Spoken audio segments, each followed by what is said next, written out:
No matter what you thought of this movie, at least there are no locusts. You gotta take those small victories where you can get them. Thank you so much for joining me for my review of Jurassic World Rebirth. I love the original Jurassic Park, of course. It's a classic. It's one of those movies that I know is good, but every time I rewatch it, I'm reminded, oh yeah, it really is that good. I don't particularly care about any of the sequels. 3 is kind of fun. It's 90 minutes. It's kind of just trying to be a goofy B movie, and so there's some fun to be had there. The other sequels have their moments, but just not really invested. I think the first one was so good that everything else is such a massive step down. I actually had quite a few reasons not to be excited for this, not only because I'm not a fan of the sequels in this franchise, I'm also not really a fan of Gareth Edwards' movies. A lot of them have their strong elements. He's very good at scale, he's very good with visuals a lot of the time, but his stories, I never end up really emotionally connecting with. I also thought it was too fast of a turnaround. After Fallen Kingdom and Dominion, the franchise is kind of going off the rails. There's all this shit about locusts. I thought maybe we need a longer break.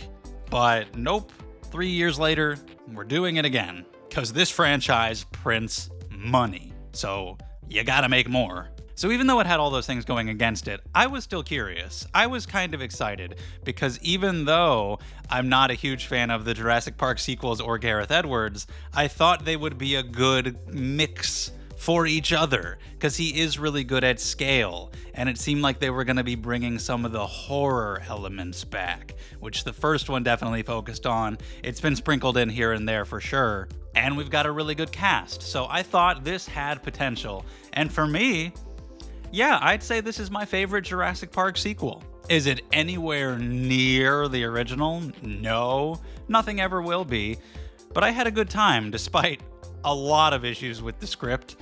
So pretty typical for Gareth Edwards. It's kind of exactly what you think a Gareth Edwards Jurassic Park movie would be. So whatever that means for you, that's what it is. So let's start off with the positives. First of all, it's a really good looking movie. It might be the best looking since the original. I love the environments, this jungle that they're in. We get a lot of different set pieces on land, sea, and in the air. The sense of scale is well done when you see things like the T-Rex or this new giant mutant dinosaur, the Distortus Rex. They seem huge, they seem intimidating. It does bring some of those horror elements. The very first scene, I was like, oh, okay, is this what we're in for? It's not a horror movie by any means, but there are a couple scenes where those elements are utilized, basically turning the dinosaurs into classic slasher or horror movie villains in the way that they behave and the way they show up on camera, and I was a big fan of that. There's a lot of suspense involved. Once the dinosaur action really gets started, they really know how to mine the tension out of these scenes, whether people are being attacked and the dinosaurs are chomping at them and missing by like a couple inches. There's so many close calls. You see the scene in the trailer where the people are floating down the raft on the river and the T-Rex is chasing after them. There are so many times where these dinosaurs are right on people's trails and they seem completely out of their element, and the danger actually feels very real. There's a lot of variety in these action scenes, whether you're on a boat or climbing the side of a mountain or going down a raft or trying to sneak past something quietly. There's a lot here that really mines suspense out of all of these different types of dinosaurs. The CGI is really good. It's never going to have the impact that it did in 1993. We're just so used to CGI nowadays. Like, the best reaction you're going to get is, oh, the CGI is good, and that's about it. But it is. I never quite found anything to be as believable as I did in that original. I don't know what their balance was between practical and CG. A lot of it was definitely CG. I didn't really notice anything that stood out to me as like, yes, that looks absolutely real. If they did use practical effects, I'd really like to know which ones they were, because none of it really particularly stood out to me. The way in the original, when the T-Rex is attacking the Jeep, it feels like those kids are about to die, because that's just a real T-Rex. Or when they're with the Triceratops, that thing just looks actually real, and I never quite had that feeling from this one, but the effects are still very good. The music is good. It's done by Alexander Desplat, and it reincorporates the original John Williams theme, which is a classic, of course. John Williams has to be like an alien, right? Like, imagine composing one piece of music that's as iconic as, like, any of the 100 iconic pieces that he's done. How? How does he do it? Obviously, it's never going to be as impactful as it was in that first movie. It feels a little bit like cheating. I think this movie uses it a little too early. I think if you're going to use it, you should wait and you should really earn it. Don't try to get me on board by toying with my emotions by playing that music. Wait until you've done something actually awe-inspiring and then play it. But can't deny that it is great music. And we got a great cast here. Everybody's good. Scarlett Johansson, Jonathan Bailey, Mahershala Ali, they're all likable, they're all charismatic. We got a good group of people here. Jonathan Bailey's character was my favorite. If we get more of any of these characters, I would like it to be him. I really liked his chemistry with Scarlett Johansson and the relationship that develops between them, and he's just the dinosaur nerd. He's the one who's the most passionate about the subject, who wants to go out there just because he wants to see them in their natural environments, and he has this great admiration and respect for them. And there's one scene that actually brings out a little bit of that emotion that you got from the original film, like when Alan and Ellie see the dinosaurs for the first time and the music swells and it's so awesome.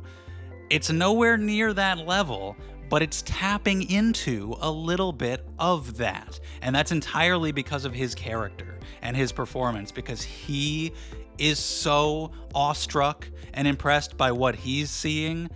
I'm on board with him.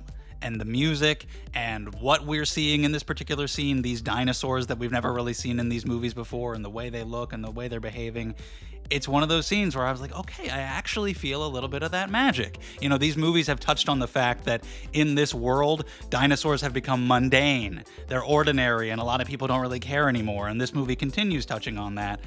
And that's kind of the case for the audience, too. It's like, oh, it's the raptors again, whoop-de-doo. But seeing this scene with his reaction to it actually made me feel a little bit of that, oh yeah, dinosaurs are really cool magic. The movie's like 2 hours and 13 minutes, but it moves at a really good pace. Like, by the time we got to the third act, I was like, oh wow, we're there already?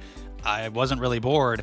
Once things actually kicked into gear, once the dinosaur stuff started, it was kind of relentless. It kept up, and we kept getting all of these action set pieces and all these scenes of suspense, and so it moved really well. It kept it entertaining. But to get into my negatives, until the dinosaur action starts, the first act was a little bit rough. I wasn't really sure how I felt about it. There was nothing in it that was like dreadful, but I was like, it kind of feels like another one of the Jurassic sequels where it's just not that interesting. I don't know if I really care about these characters. I don't really know if I'm going to be into this story. Once the entertainment arrives, the thing you're really there for, the dinosaurs, it becomes really fun.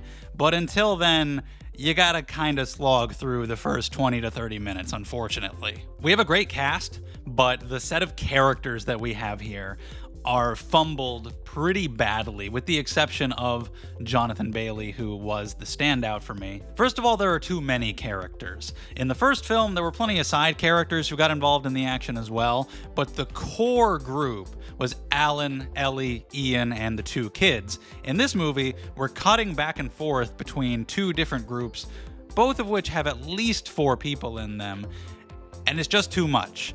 There are certain characters whose names I never even learned because they had no discernible personality at all. They were obviously just the expendable ones who were gonna die first. I never cared about them. I guess in that way, it really is a horror movie.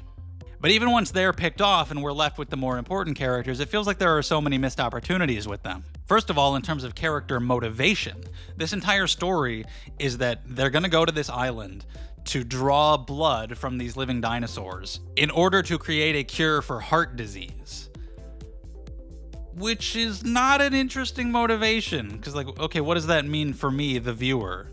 That now, when you make another Jurassic Park sequel, I will have the knowledge that heart disease no longer exists in that world? Okay. All you had to do was give one of the main characters like a relative or something who is sick, and they're going there to try to get a cure for them. It's kind of like basic screenwriting 101. It's really simple, but some of those little screenwriting cheats exist for a reason, because they work.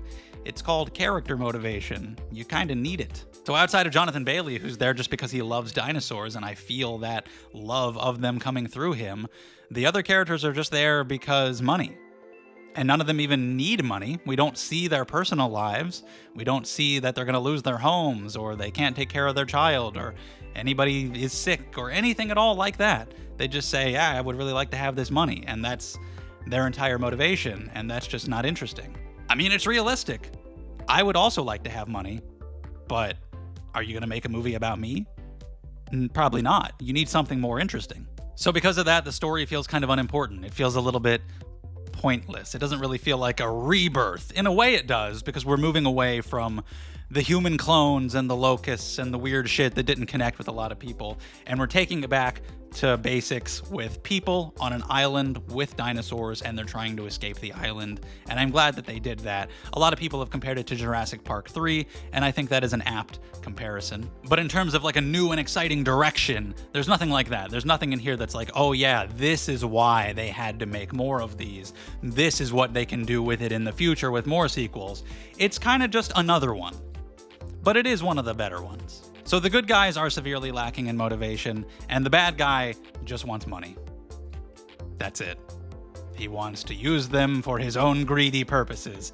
Wow, how'd you come up with that one, movie? That has never been done in the Jurassic Park franchise before. Never.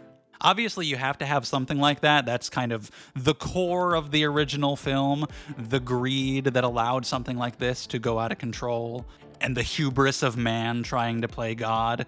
But in the sequels, it's really watered down, and it's usually just like some guy, and he's like, oh, we can make money off of this, and that's it. And it's never different, it's never interesting, and it's the same thing here. It's just some guy, and he wants some money. You could have put in a little more effort. Mahershala Ali is weirdly wasted. He doesn't really have much to do at all for most of the movie. At the beginning, he's established as being pretty likable, but then he just doesn't really get to do much. And a lot of the characters don't have arcs at all, even though it seems like they're set up perfectly to have them. Scarlett Johansson develops this relationship with Jonathan Bailey where she's trying to decide what they should do with the dinosaur blood once they get it and what they should use it for. But it's not like she turns from this hardened, cold, mercenary badass to a warm-hearted person. She's nice the whole time. It's never really in question that she'll do the right thing. I really wouldn't call that an arc. She's just presented with a decision, and it doesn't feel like the events of the movie changed her in a way that she would make the decision she makes.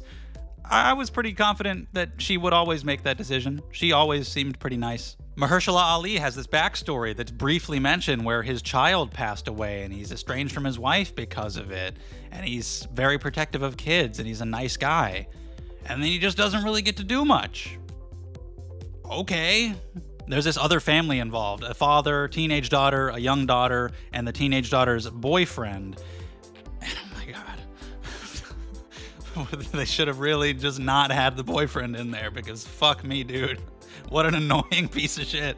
He's established as like the most over-the-top, cartoony douchebag boyfriend possible. And you're like, okay, either he's gonna get brutally eaten for our entertainment, or he's gonna have a genuine arc. And as the movie goes on, it feels like they couldn't decide which one they wanted to do. Like, as they were writing the script, they still hadn't figured it out. Because there will be scenes where he just says something so stupid. And then there's a scene where he has like a little bit of a heart-to-heart with somebody and you see a little bit more of a human side to him. And he'll do a few little good things here and there. But then he just says more stupid shit that I guess was supposed to be funny. He's supposed to be a comic relief. I didn't laugh at him. I just wanted him to go away. So I either want a hilarious death or like a big, full, genuine redemptive arc, like something huge that he does to make me like him. And I don't get full satisfaction in either direction. And so I just end up thinking it wasn't worth it. It wasn't worth having this annoying guy around at all. And it makes the teenage daughter seem like an idiot because she likes him. It made me sympathetic to the dad, though. It made him likable because he had to put up with them. And I felt sorry for the guy. And even though I was invested in Jonathan Bailey's character, and I like Scarlett Johansson's enough as well, and I like their relationship, I do think it cut too much between the two groups. the mercenaries, and the family. And I think the better way to do it would have been to mix up the groups a little bit. Because they're separate, then they end up meeting, then they get separated again, exactly as they were before. So it kind of feels like there's just two movies happening, and we're not getting enough screen time with either one to be as invested in them as I would have liked to be. But if you mixed up the groups, that would have been more interesting, because then that would have given the two groups a really strong reason to want to reunite with each other. For example, remove the boyfriend entirely, have the young daughter get separated from her father and sister. Then you would really want them to get reunited, so you'd be invested in both groups. And pair the young daughter with Mahershala Ali, so that he has something to do, and you can pay off the fact that he is protective of children. I think there are things like that that you could have done, just putting the characters in different groups that actually would have helped quite a bit. There's this cute little CGI dinosaur named Dolores. They were marketing her before the movie even came out. On Twitter, they made a post like, "You're gonna want to protect Dolores with all your heart," or whatever. And it's like, who the fuck is Dolores? We haven't seen the movie yet. And yeah, she's cute, but she doesn't do anything. She's just like a little dinosaur who's hanging around, and it's so clearly a forced marketing gimmick. It's like, we want to have a baby Yoda. We want to have a cute little mascot thing that the kids can buy toys of. And it's like, all right, Dolores is cute. I certainly don't want anything to happen to her, but it's so obviously forced. The big bad guy here is the D-Rex, and every time these movies try to do like a new big dinosaur enemy, something that's gonna come along and kill the T-Rex, or this one's got the DNA of a bunch of different dinosaurs in it, and this one's a mutant and it's got a big weird head. It's always still just a T-Rex. Like, they all serve the same purpose. They're big and they go, and that's the one thing that they do. This one has long arms, so it can grab you. They're all just T-Rexes. You can't ever make me care about any of the big dinosaurs more than you made me care about the T-Rex. And I understand you can't really just do the T-Rex every single time, but that is kind of what you're doing. Like, they're all just basically T-Rexes in different video game skins. Have it be a smaller threat. You can do that. You can have the smaller dinosaurs be the main issue. You can get more creative with the things that they do. You don't need the big guy every single time. Next movie, whatever it may be, no T-Rex, no T-Rex-esque thing. Just don't. Take a break. The actual T-Rex sequence in this was great and suspenseful. But then you get the big weird T-Rex guy, and it's like, okay, he's not all he's cracked up to be. We spend the whole movie building up to him. The beginning, establishing him, was really cool. And then it's just like, yeah, big T-Rex guy. He doesn't really do anything that crazy. Get creative. If you're going to do a mutant dinosaur 7 movies in, make it weird. But it's not really that weird, and the ending is actually rather anticlimactic. They try to play up the emotions at the end, and I really wasn't feeling it, because these characters were not well enough defined in their motivations or their arcs, and the music is swelling to try to get me to care, and I'm like, I'm not on board with this, really. And then it just kind of stops. It felt like it really needed one extra punch, one extra thing going on with that climax. Ended on kind of a low note, unfortunately. So overall, we had some major issues with the script in terms of the story feeling a little been there, done that, not really contributing anything fresh to the franchise. Character motivations and arcs are practically non-existent, even though it feels like the pieces are in place for them to happen.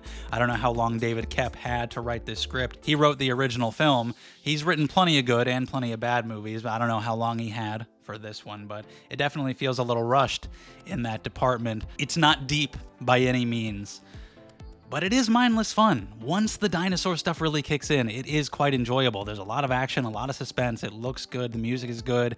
The characters have good chemistry, at least. The actors have good chemistry. And it does feel a little bit back to basics. It's not perfectly the step in the right direction that this franchise needed, but it's closer. Like, we're getting there. I don't know exactly what I want next from this franchise story-wise. I do think keeping it simple, maybe even more simple than this one, would be for the best. I think the characters are really where you need to put your attention, which unfortunately they didn't do here. Just give them really strong motivations and arcs and chemistry, and you're good. That's all you need. Putting them on an island with dinosaurs is a huge enough threat.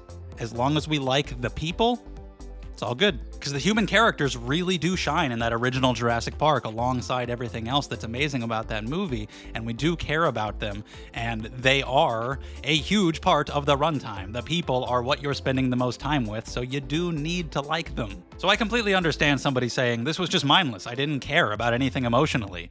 But I also understand somebody saying, the dinosaur stuff was so fun. I agree with both of those things, and I do lean a little bit more on the positive side. I did have fun. So it's not the amazing shot in the arm that brings this franchise back to its glory, but it's much better than a lot of the other sequels have been. So if you've been a fan, definitely check it out because you'll probably have fun. It doesn't seem like it's going to make the kind of money that the last couple made. Even the cinema score was lower than Dominion's, which I don't really get that. I don't know why you deserve to make so much money, Dominion. $1 billion, my ass. Kids just loved Blue and Chris Pratt. I don't know. Maybe it was just the momentum of the trilogy, and now after Dominion soured people, this one's not going to do as well. It'll make a lot of money, though. If we get some of these characters returning, cool. If you want to do something new next time, cool. Gareth Edwards was definitely a good pick for the visuals, but I just want to get the storytelling together a little bit more next time. I wouldn't mind just kind of a reboot, not a remake of Jurassic Park. No, not at all. But just kind of ignoring everything that's ever happened in the franchise and just doing a new thing with dinosaurs. This one kind of does that. It doesn't acknowledge any of the characters or any of the specifics from the World trilogy. It just acknowledges, yeah, that stuff happened and the dinosaurs are over here now. But I wouldn't mind a story that's even less connected. Like, don't feel like you have to follow up on the dinosaurs being in this location specifically. You can ignore all of those movies. It doesn't really matter. They really fumbled the entire Jurassic World thing anyway. So just scrap it and do whatever you want. What's it gonna be like now that dinosaurs are living amongst us? I don't know. Locusts? And now in this movie, they're just on a couple islands around the equator, so you're just kind of doing whatever you want from movie to movie anyway, so don't worry about it. But leave your thoughts in the comments. I would love to discuss the film down below. This was all just my opinion, so I would love to know where we agree and disagree. Thank you so much for watching. If you enjoyed this video, subscribe to the channel. If you want to see more from me, leave a thumbs up. Thank you so much for the support. I really appreciate it, and I'll see you next time.